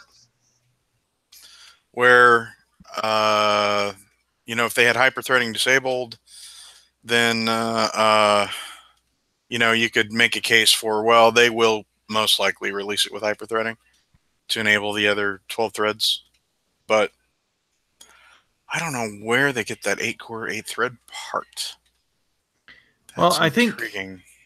if you want my opinion, it's Intel being classic Intel, where they're trying to drive people to the 9900K. Mm-hmm. Could be. But informed buyers aren't going to buy the 9700K, especially considering that most likely it will run on the Z370s. I know they're going to most likely release the Z390, but informed buyers will just say, well, I'm just going to buy the 8700K, or I'll try and find a good deal on an 8086. Essentially the same part. Right. But remember, informed buyers don't make up most of the market. That's true. That's true. I just don't see why they would do that. That's just, I don't understand that at all. And sometimes It is all a little bizarre, but Yeah. these aren't the only processors from Intel that have been leaked. Mm-hmm. We also had a leak of their Amber Lake Y CPUs. Now, these are their ultra low power CPUs. The Y series. Are they mobile parts, or are they using small form factors, or both? Well, the Y series are supposed to be the direct successors to the Kaby Lake Y parts, which are typically used in 2-in-1 convertibles, ultrabooks, tablets, and mini PCs. These are likely to be the successors to the M3 and M5 line. From what was released, according to Tom's Hardware, the Core M3 8100Y sits at the bottom of the hierarchy with a base clock of 1.1 gigahertz and a turbo clock of 3.4 gigahertz on single core. The step up is the Core i5 8200Y, which increases the base clock to 1.3 gigahertz, but boosts the turbo clock to 3.9 gigahertz. And the flagship Core i7 8500Y features a 1.5 gigahertz base clock combined with a single core turbo of 4.2 gigahertz. Wow. And for the record, these are all dual core parts. They will feature Intel's UHD Graphics 615 with 24 execution units and a base clock of 300 megahertz and a turbo clock of 1000 megahertz.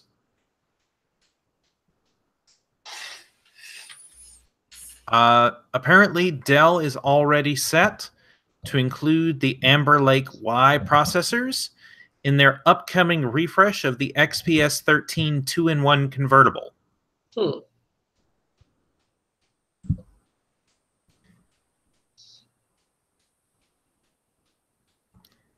So yeah, the Amber Lake Y CPUs, not quite as exciting as the 9th generation Coffee Lake refresh, but an important part of the market nonetheless. Yep.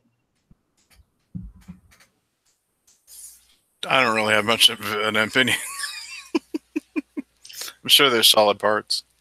I'm really one sidetrack note in that for this. I'm really wondering how far they can take the lake, how many lakes they can come up with, and what will they go to after the lakes are dried up. The lake names. They'll just keep adding a plus. Like they had Cannon Lake.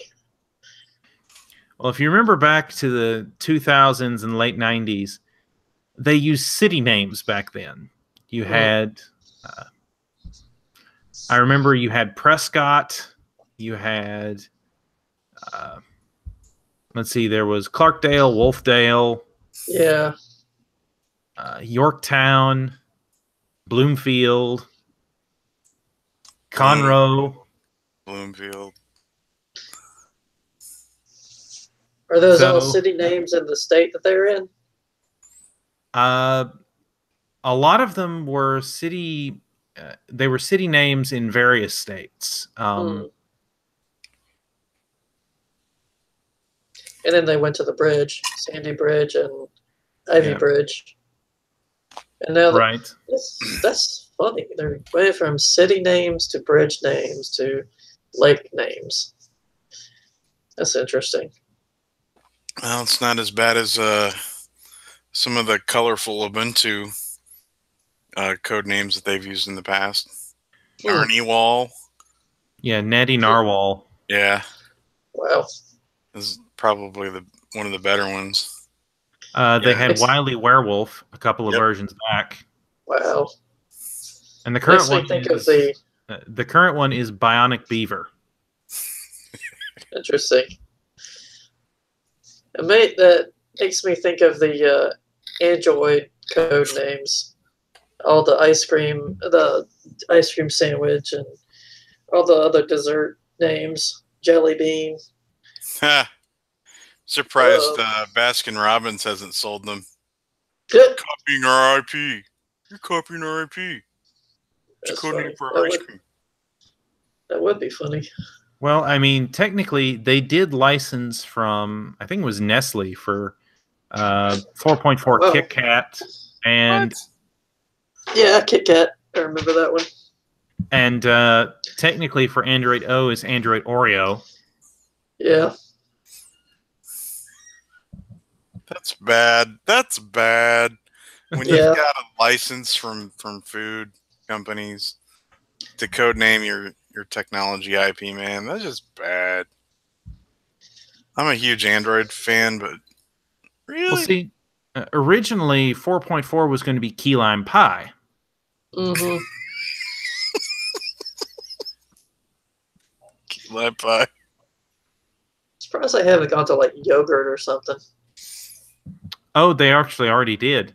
Let's see. I think it was 2.2 was Froyo. Oh, wow. Before 2.3 was gingerbread. Yeah, I remember gingerbread. So where do you move 3.0 on from that? Gritty Junebug? So after gingerbread, it was honeycomb. No, that's not a dessert.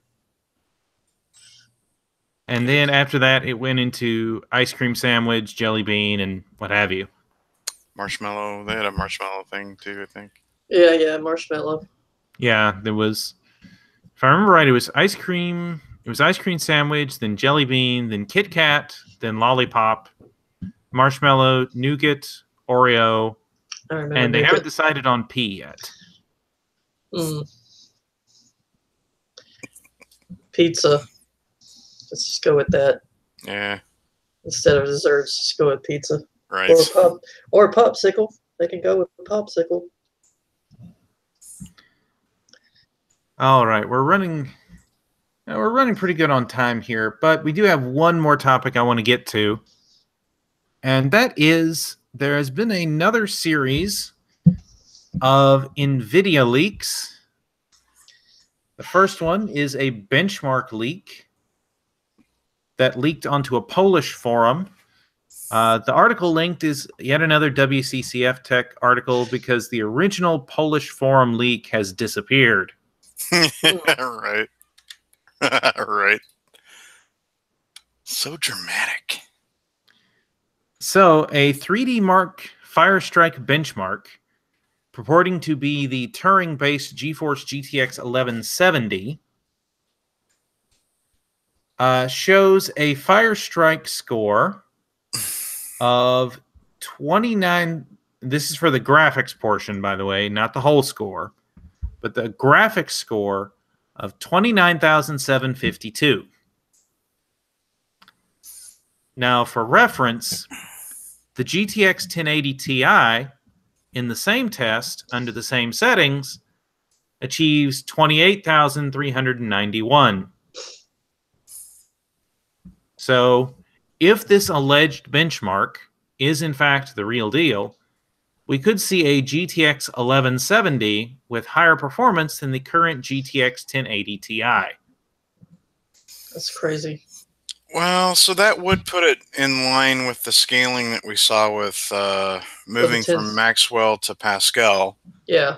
True. Because the 1070 is slightly better than the 980 Ti in terms of overall performance. But then when you look at that, they were moving from a 28 nanometer process to 14. And all leaks seem to indicate that they're moving from 14 to 11. So for that to occur, you're looking way beyond a process change. You're looking at some sort of major architectural milestones hit for that to happen. Because the majority of what happened from moving from Maxwell to Pascal, the majority of that performance was leveraged on the improved process. So this would be interesting. This would put it directly kind of in line with the scaling that we saw in the past. But now, WCCF Tech has pointed out that there's a number of problems with this benchmark. Okay. First of all, there is the fact that the alleged leak is not an actual screenshot of a card, but is instead a photo of a screen showing the card. Yeah. Which means that the information could be of any Nvidia card on the market, possibly heavily overclocked, with someone having edited the file to put in whatever 1170 information they want to put in there. Second, the entry is not available in 3D Mark's online database. Third, typically when a NVIDIA graphics card is benchmarked and winds up in the 3D Mark database, it's marked as generic VGA rather than as what the card's actual name is. They include an example from before the launch of the GTX 1080 that shows the GTX 1080 as generic NVIDIA VGA. Even though all the stats match what would eventually be released as the 1080. And the final thing they point out as a red flag is the fact that it's reporting a 2.5 gigahertz clock speed. Now, Pascal is capable of some amazing clock speeds, some as high as 2.1 gigahertz when properly cooled. But expecting a 2.5 gigahertz clock speed out of what is probably 12 nanometer silicon is optimistic. That's more than optimistic. I mean, for Pascal to hit 2.1, that's a heavily bin part. And yeah, it can be done on air, but usually you're doing some sort of power modding.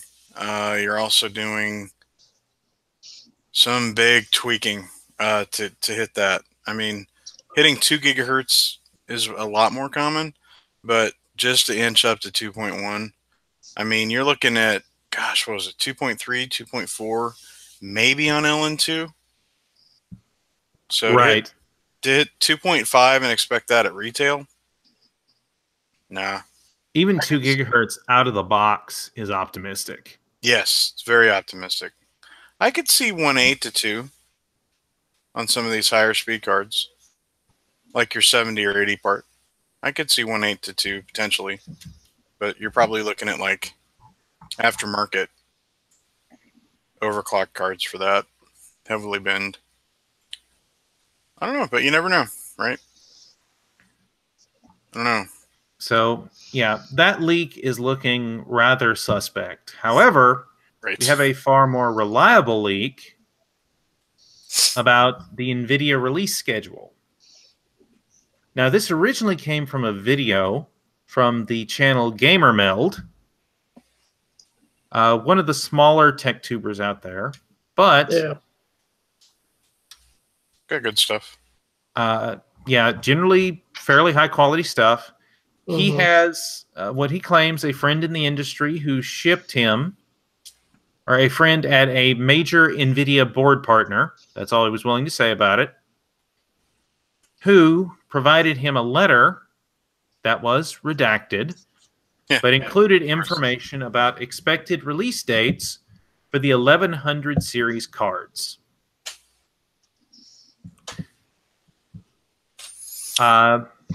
So, what the letter said was the 1100 series cards will be moved back to an August 30th, 2018 launch for the 1180, a September 30th, 2018 launch for the 1170 and the 1180 Plus, which we assume is likely the TI model, and a October 30th, 2018 launch for the 1160.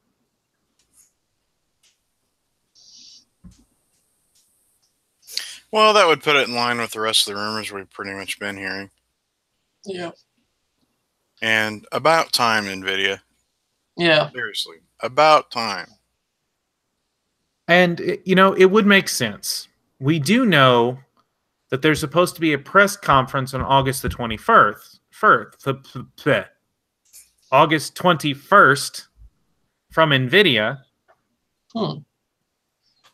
So to have an August 30th launch for the 1180 would make sense.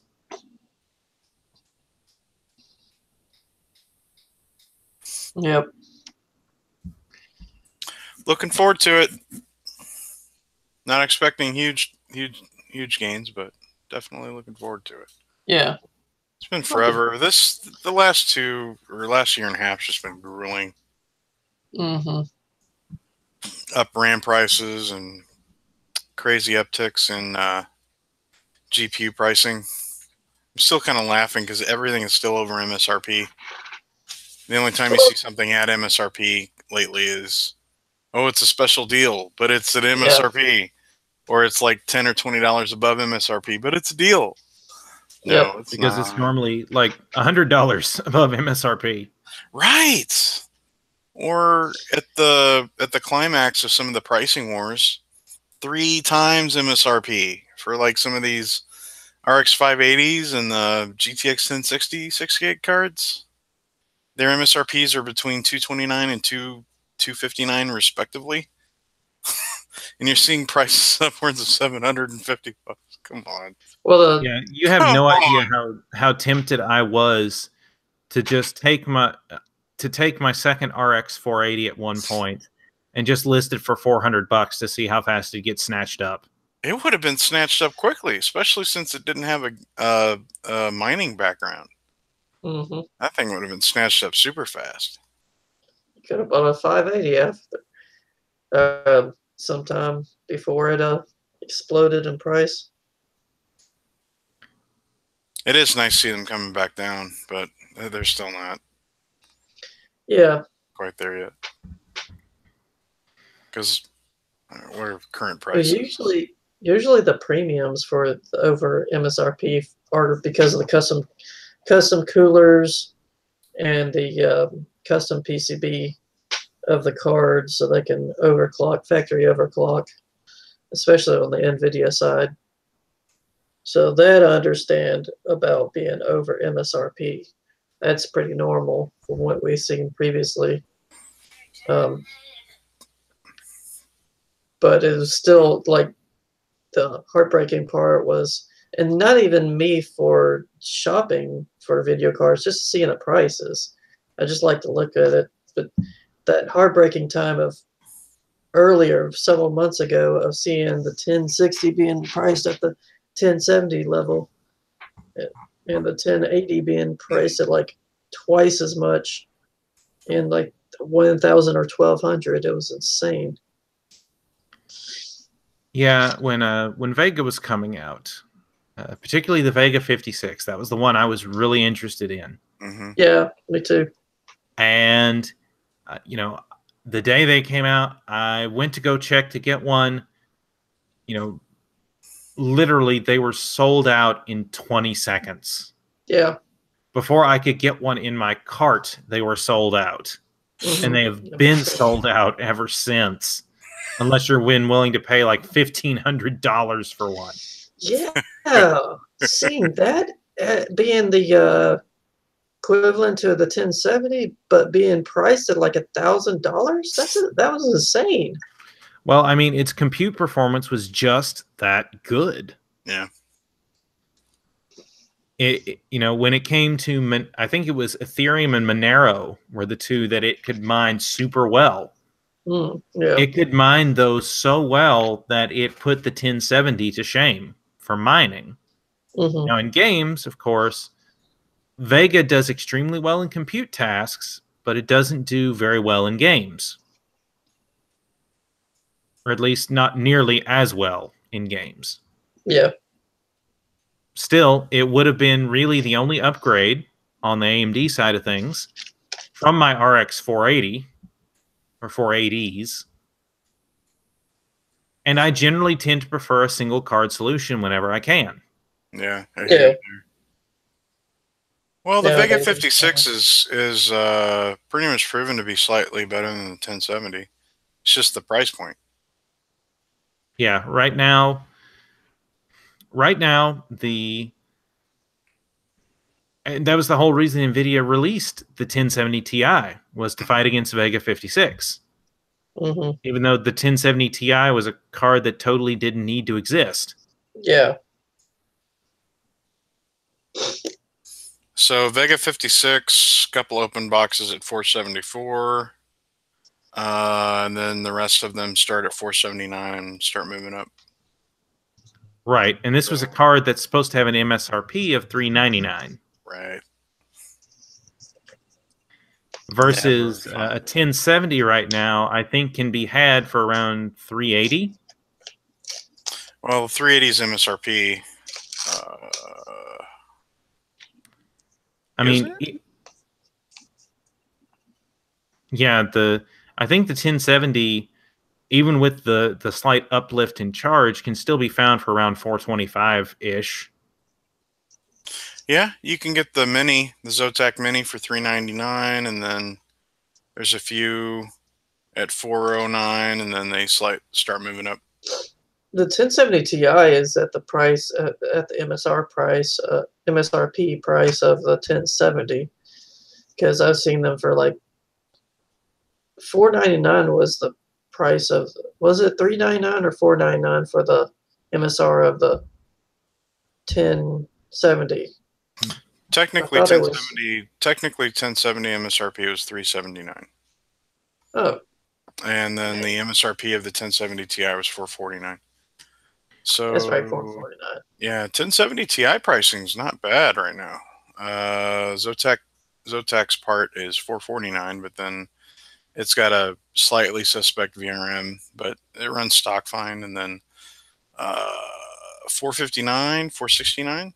So considering the rest, I mean, yeah, then they jump up to 500 pretty quick. But there's a lot of parts here between 449 and 479. So that's not bad. But with the 1100 parts coming out soon, I wonder what they're going to do. I wonder if they're going to keep current Pascal pricing the same, but then just release the 80 and 70 1100 parts at higher prices, more respective to their performance levels to Pascal. That seems to be the consensus about what they're planning to do, but I mean, that's the thing, is Nvidia finds themselves in the GPU market where Intel found themselves in the CPU market for so many years. True. They have no competition, essentially. I mean, yes, AMD exists, but let's face it, their designs are from 2014 and 2015. If we're being brutally honest here. Yeah, but don't you get the feeling like there's some major release coming from the AMD side. That's the feeling I get. Like around March, when they release their 7-nanometer Ryzen parts, I get Oh the yeah. feeling like there's going to be some big, I wouldn't say reprisal, but some big, what's the word? I'm forgetting my words. Retaliation. Yeah. I think I'm getting the feeling like there's some big retaliation coming. So I that's kind of mean, what I'm hoping out or holding out for. if the Navi rumors prove to be true, and that Navi is going to be the replacement for the RX 580, you know, being coming, for lack of a better way to put it, the RX 680, and it's then even if it was originally designed for the PS5, again, like the rumors seem to think, then I could see Navi being disruptive to the mid-range market. Well, just the process move to 7-nanometer is a huge, huge performance upgrade.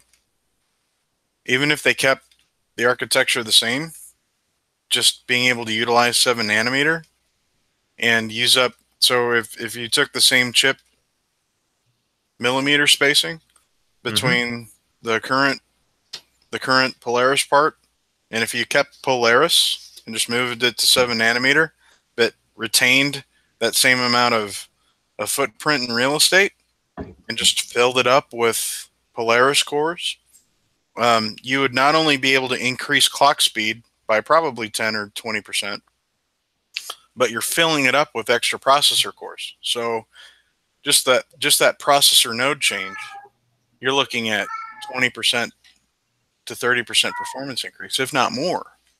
That's a huge upgrade in terms of manufacturing process.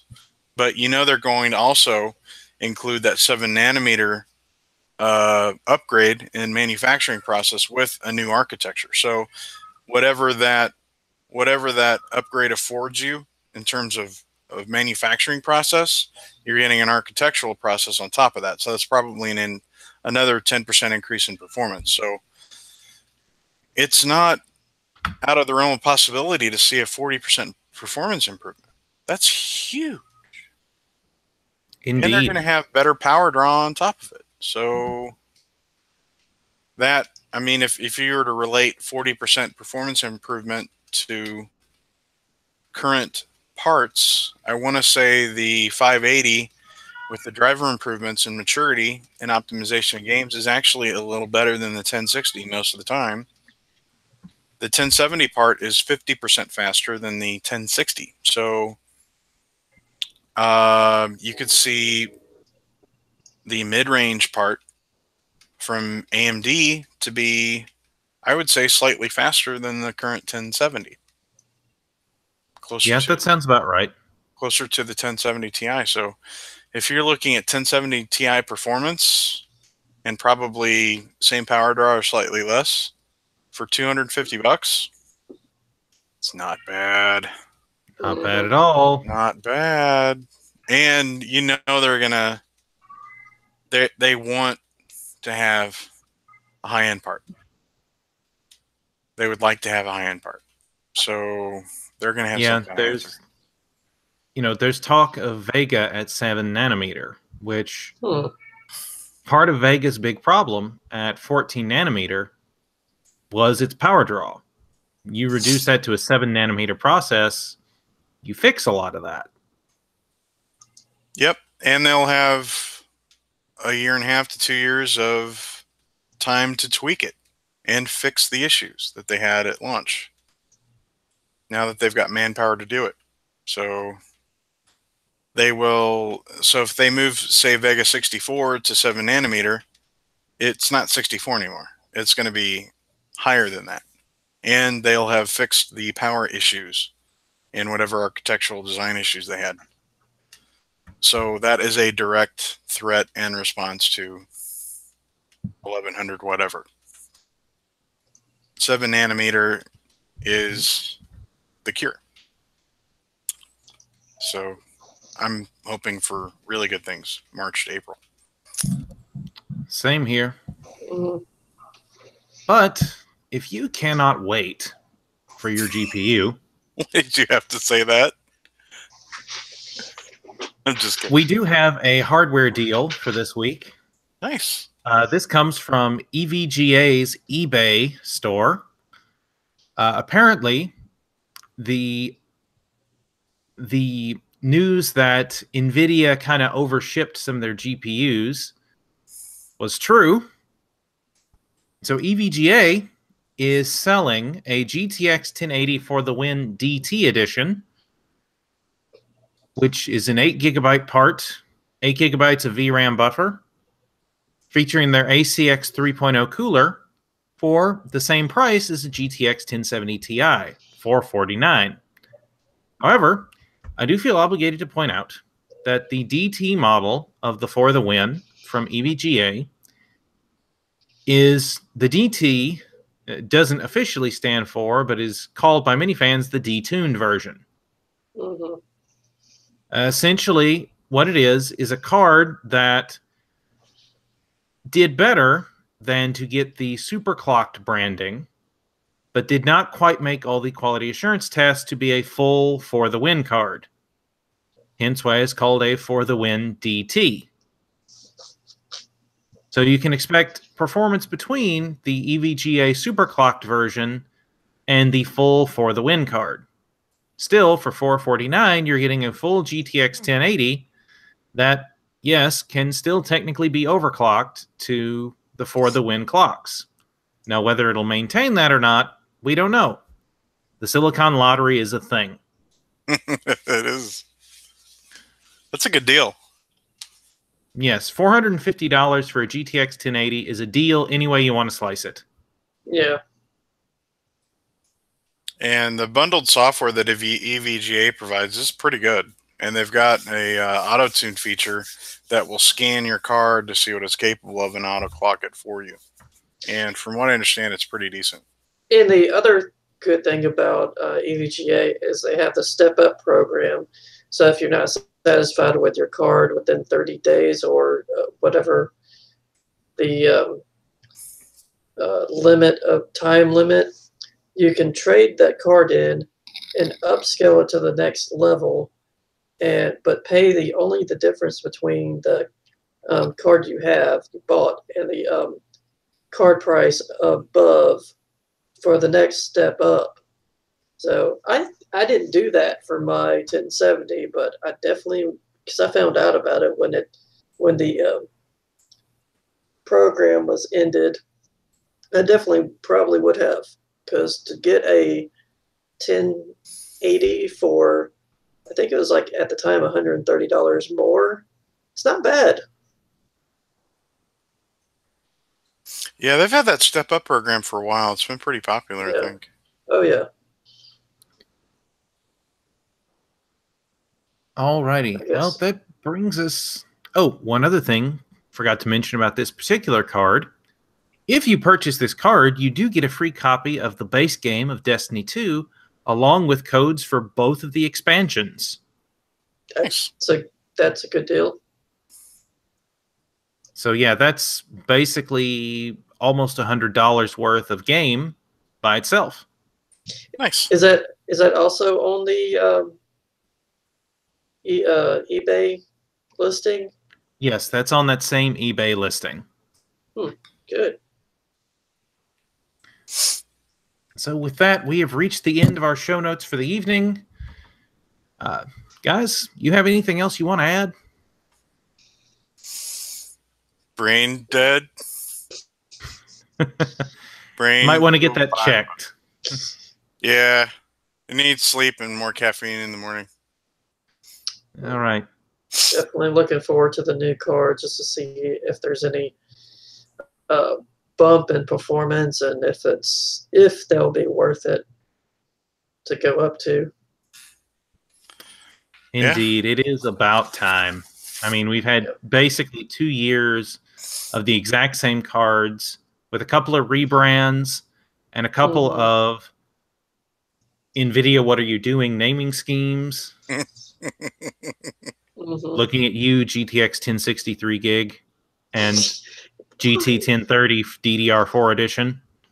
Mm, and 1060. the 3 gig and the 3 gigabyte GTX 1050 that has no reason to exist. Yeah. 1065 gig. No, don't even get me started on that one. Those are. Yeah, That's just terrible.